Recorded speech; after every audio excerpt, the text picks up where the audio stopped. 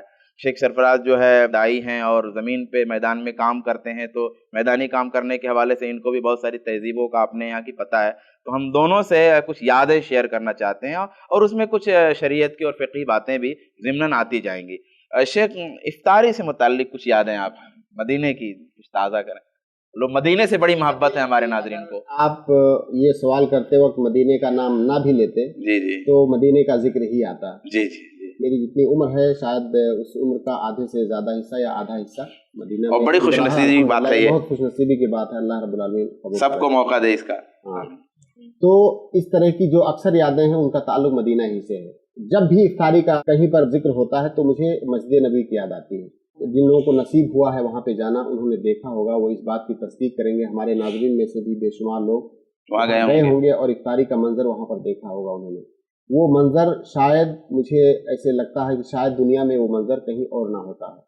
لوگوں کے اندر جو خیر کا جذبہ, اور وہ موضوع پر ہم نے بات شروع کی تھی افطاری کرانے والی بات, اس جذبے کی حقیقی تصویر اور اس کی حقیقی تطبیق آپ کو مسجد نبی کے اندر دکھے گی.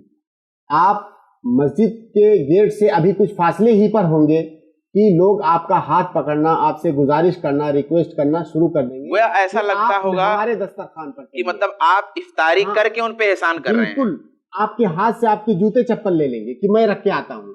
اللہ اکبر. اور آپ حرج اور پریشانی میں پڑ جائیں گے. کیا کروں؟ ہاں, بسا اوقات آپ کسی اور ضرورت سے جا رہے ہیں, ابھی آپ کو کسی سے ملنا ہے اور کچھ کرنا ہے, آپ پریشانی میں پڑ جائیں گے. بسا اوقات آپ کو منع کرنا پڑے گا, جھجکنا پڑے گا. اتنے لوگ مطلب بلاتے ہیں. یہ منظر وہاں پر ہوتا ہے, خیر کا یہ جذبہ.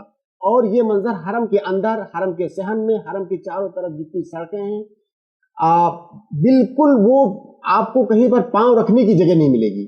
وہ جذبہ ہوتا ہے. میں ایسے لوگوں کو بھی جانتا ہوں اپنے بعض احباب میں سے, مدینہ کے جو وہاں کے ساکنین میں سے ہیں, کہ پورے سال ان کے پاس باغ ہے, پورے سال وہ کھجوریں جمع کرتے ہیں.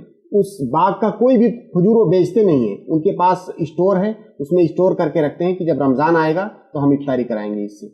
یہ جذبہ ہے وہاں پہ لوگوں کا. اچھا, یہ ایک بات اور مجھے کسی مجلس میں نے آپ سے سنا تھا جو ہے مطلب سادگی, ابھی ہم لوگ افطاری میں اسراف پر بات کر رہے تھے یا سحری میں, تو وہ ایک واقعہ آپ نے بتایا تھا کہ مطلب کتنی سادگی ہوتی ہے اس پر, وہ بہت خوبصورت یاد تھی. مسجد نبوی کی بات بتاتا ہوں, وہاں کا منظر کہ مسجد نبوی کے اندر جو دسترخوان لگتے ہیں, آپ کو اس پہ کیا ملے گا؟ کھجوریں ہوتی ہیں رطب, اور پانی ہوگا زمزم, اور ایک کٹوری دہی ہوگی, اور وہ روٹی تھوڑا سا وہاں دوسرے ڈیزائن کا ہوتا ہے, وہ یہاں پہ میں نہیں دیکھتا ہوں. تو وہ روٹی ہوگی, اور زبادی یعنی دہی, جمی ہوئی دہی, اور کھجوریں, اور اس کے ساتھ ایک ہوتا ہے دگا کہتے ہیں اس کو. کیسے ہوتا ہے وہ؟ صفوف کی طرح سے ہوتا ہے, پاؤڈر کی طرح سے ہوتا ہے. وہ کئی طرح کے مسالے ڈال کر بنایا جاتا ہے, اس کو دہی میں ڈال کر کے اور یا کھجوروں کے ساتھ اس کو کھاتے ہیں. مختصر سی یہ افطاری ہوتی ہے مسجد نبوی کے اندر. عمرہ بھی مطلب بالکل سارے لوگ, امیر غریب کروڑ پتی فقیر, سب لوگ وہی افطاری کرتے ہیں. باہر صحن میں جو منظر ہوتا ہے, بہت سارے سفروں پر چاول بھی ہوتا ہے, اور اس سے جو وہاں کا عمال طبقہ ہے ان کو اتنا فائدہ ہوتا ہے, کھانا بھی میسر ہو جاتا ہے. تو بہترین قسم کا چاول, اس کے ساتھ گوشت, فروٹس وغیرہ بھی, کچھ جو موسمی پھل ہوتے ہیں وہ بھی اس کے ساتھ ہوتے ہیں, جوس ہوتا ہے. لیکن آپ کو اسراف کہیں نہیں دکھے گا. ایسی جمعیات ہیں وہاں پر کہ وہ جو بچی ہوئی روٹیاں یا کھانے کی چیزیں بچی ہوئی ہوتی ہیں اس کو سمیٹ کر کے اکٹھا کرتے ہیں, اس کو لے جاتے ہیں, پھر اس کا صحیح استعمال کرتے ہیں. شیخ سرفراز, یہ ہمارے اپنے جو ہم لوگ چھوٹے تھے تو دیکھا جاتا تھا کہ مطلب ہر گھر میں کچھ بھی رہتا تھا, وہ افطاری بھیجنا اور پھر مسجد میں بچوں کا لے کے جانا اور لوگوں کا وہاں جمع ہونا اور ایک دوسرے کی افطاری کرنا اور کھانا. ابھی مطلب یہ سب نظر نہیں آتا ہے. اصل میں معاشرہ جو ہے نا ہمارا, وہ آہستہ آہستہ جو ہے انڈیویجولزم جس کو بولتے ہیں, انفرادیت کی, کٹتے کٹتے نہیں, پہلے ہوتا تھا کہ ایک گاؤں ایک خاندان کی طرح ہوتا تھا. اب آہستہ آہستہ جو ہے وہ فیملی کا تصور آ گیا, یعنی خاندان تو ختم ہی ہو گیا, اب میاں بیوی بچے, اتنی فیملی کا تصور, ہم دو ہمارے دو والا تصور آ گیا ہے. تو وہ جو ہر سطح پہ آپ دیکھیں گے نا, یعنی ہم ایک چیز میں نے محسوس کی کہ پہلے جو ہے گاؤں سے کوئی آدمی آتا تھا شہر میں, تو اس سے پوچھتے تھے کہاں جا رہے ہو, تو بولتا تھا میرے گاؤں والے کا گھر ہے بمبئی میں, وہاں جا رہے ہیں. یعنی گاؤں والوں کا اتنا تعلق تھا. اب تو یہ ہے کہ اگر بیٹا ماں باپ کو رکھ لے تو بہت بڑی بات ہے, شادی کے بعد پہلا کوشش ہوتی کہ ماں باپ سے ہی الگ ہو جائے. تو اس کا اثر سب چیزوں میں ہے. تو وہ افطار والے معاملے میں بھی آپ دیکھیے, ورنہ یہ اس طرح سے افطار کرنے کا تصور ہی نہیں تھا کہ انسان اکیلے کھا لے جی یعنی 2 سے 3 پلیٹ تو یہ ہوتے تھے کہ کہیں نہ کہیں بھجوانے، اور اس میں جیسے امال کی بات انہوں نے کی تو یہ بھی ہوتا تھا نا کہ جیسے ہمارے علاقے میں بہرام میں میری پیدائش ہے باندرہ کی ایسٹ کی اور وہیں پہ میں پلا بڑھا ہوں، تو بہت بڑا طبقہ کاریگروں کا ہوتا ہے، ایمبرائڈری کے اور الگ الگ طرح کے کاریگر، تو وہ افطار کرتے تھے آ کر کے مسجد میں، اور ہر گھر سے لازماً بغیر مسلک کی تفریق کے ہر گھر سے لازماً جو ہے وہ افطار پہنچتی تھی مسجدوں میں. لیکن اب یہ دیکھنے کی وہ سلسلہ بھی آہستہ آہستہ. اچھا میں چھوٹا تھا جب ممبئی لوگ آتے تھے کاریگر، وہ سنا کرتا تھا ان کی زبان سے، تو وہ کہتے تھے کہ وہاں کی جو آئٹمس ہوتے ہیں وہ بھی مطلب پورے نہیں کھائے جا سکتے، اتنے زیادہ ہوتے ہیں، مطلب پہلے سنتے تھے، اب پتہ نہیں. جی اور پھر خاص طور پہ نا یہ دیکھیے رمضان میں خاص طور پہ بچوں کو شوق دلانے کے لیے، یعنی بچوں کا بھی ایک الگ ان کا معاشرہ ہوتا تھا اور ایک شوق ہوتا تھا ان کا افطار بنانے کا، افطار کرنے کا، جوڑ کر کے رکھتے تھے. آپ اگر بچوں کو مثبت سرگرمیوں میں نہیں رکھیں گے تو وہ منفی سرگرمیوں میں جائیں گے. تو بچوں کو، بلکہ میرے خیال سے تو اس پر ایک باقاعدہ ہمارا الگ سے ایپیسوڈ ہونا چاہیے کہ بچوں کی تربیت اور بچوں کا رمضان کیسے ہونا چاہیے. انشاءاللہ اس پر رکھتے ہیں. تو یہ کہ وہ بچوں میں شوق پیدا کرنا رمضان میں، دوڑ کے افطاری لے کر کے جا رہے ہیں. ہم لوگ خود بچپن میں ابا کے ساتھ افطاری خریدنا ہے، سحری اٹھنا ہے. بہت سارے لوگوں کے ساتھ یہ ہوا ہوگا کہ سنتے تھے کہ اچھا سحری کرتے ہیں اور ایسا لگتا تھا سحری کوئی الگ ہی چیز ہوتی ہے، اور جب اس کے بعد اٹھے سحری کرنے کے لیے تو پتہ چلا وہی دودھ تو نہیں، ہم کو سحری چاہیے، دودھ روٹی نہیں چاہیے، اس طرح کی بات. لیکن بچوں میں بھی شوق ہوتا تھا، اور وہ یہ شوق صرف شوق نہیں، کل کو یہی مسلمان اور مومن بننے والے ہیں نا. تو بچوں میں دین سے تعلق جوڑنے کے لیے، دین سے رابطہ جوڑنے کے لیے رمضان کا پوری تہذیب سے جوڑتے ہیں، سحری سے، افطار سے، روزے سے، ہر چیز سے. بلکہ آپ دیکھیں نا اللہ کے نبی صلی اللہ علیہ وسلم کی وہ حدیث آتی ہے کہ حضرت عمر نے دیکھا کسی کو کہ وہ شراب پی ہوئے رمضان کے مہینے میں، تو اس کو کوڑے لگائے کہ مدینہ کے بچے روزہ رکھے ہوئے اور تم نے شراب پی ہوئی ہے. اور ایک روایت میں آتا ہے کہ عاشورہ میں جو ہے صحابہ کرام روزہ رکھتے تھے اور بچے بھی روزہ رکھتے تھے، اور حدیث میں آتا ہے کہ جب بچے جو ہے وہ رونے لگتے تھے تو ان کو کھلونے دے کر کے بہلایا جاتا تھا. روزہ ایک طرح کا شعار بھی ہے نا، یعنی صرف یہ نہیں کہ آپ نے گھر میں روزہ رکھ لیا، ایک مسلم محلے میں دکھنا چاہیے کہ رمضان آ گیا ہے، اس کے مثبت چیزیں دکھنی چاہیے، منفی نہیں کہ روز رات میں جا کر کے مجلسیں کر رہے ہیں، اس کا مثبت اور اس کا جو پازیٹیو نشانیاں اور علامات دکھنی چاہیے معاشرے کے. جزاک اللہ خیر. آپ دونوں کو اللہ تبارک و تعالی جزائے خیر سے نوازے. ناظرین، افطاری کی اور رمضان کی اور سحری کی یادیں تو ایسے بہت ساری ہیں، لیکن ہم نہیں چاہتے کہ بہت سارا وقت اس میں جائے، لیکن بہت خوبصورت باتیں ہوئیں جو ہے افطاری کی یادوں کے حوالے سے. اللہ تبارک و تعالیٰ جو ہے ہم کو توفیق دے وہ سنتوں کے لیے، اور مکمل جو رمضان کی تہذیب ہے، افطاری کی اور سحری کی جو تہذیب ہے، اس کو زندہ رکھنے کے لیے اللہ تبارک و تعالیٰ قبول فرمائے. آمین. والسلام علیکم ورحمۃ اللہ وبرکاتہ. ایسے ہی اور ویڈیوز بنانے میں ہماری مدد کریں.